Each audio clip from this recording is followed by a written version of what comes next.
ज्योतिबाच्या नावानं चांगलं सकाळ सकाळ घरातलं काम आटपलं आणि म्हटलं चला आता आमच्या घरापासून जवळच ज्योतिबाचं मंदिर आहे. ही खूप सुंदर अशी मूर्ती. आज पूजा खूप छान होती.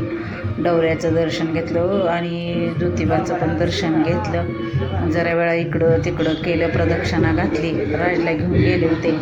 प्रदक्षिणा घालून घेतल्यानंतर मग जरा वेळ बसल्यानंतर तिथे विचारलं आज प्रसाद आहे का. मग आहे म्हटले. 12 वाजता आरती आणि प्रसाद असतोच, नेहमीच असतो. मग राजनं सगळ्या डवऱ्यांच्या ह्याच्यात 5 रुपये 10 रुपये शिट्टा ठेवले त्यांच्याजवळ आणि थोड्या वेळ तो खेळायला लागला. आणि मांडव पण घातलेला होता. प्रसाद असल्यामुळे प्यायच्या पाण्याची पण सोय होती. आणि राज वाजवत बसला होता ढोल. चला म्हटलं जरा वेळ बसावं. मी पण बसले. तो खेळला.